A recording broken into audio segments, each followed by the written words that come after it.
kehadiran kita berharap ini menjadi sebuah momentum untuk bisa seluruh program pemerintah yang kita rencanakan sesuai dengan RPJMD pada periode 2016-2021 bisa semuanya terlaksana dengan baik.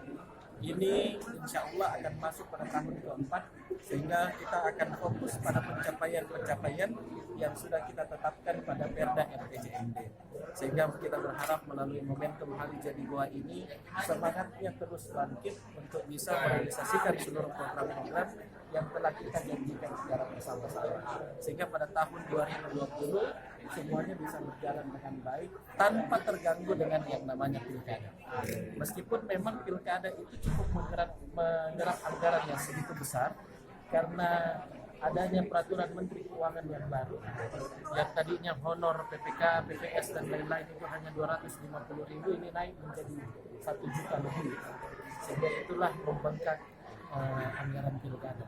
Tapi kita berharap pencapaian program-program yang sudah kita rencanakan dan sudah kita jalankan tidak terganggu dengan adanya pilkada.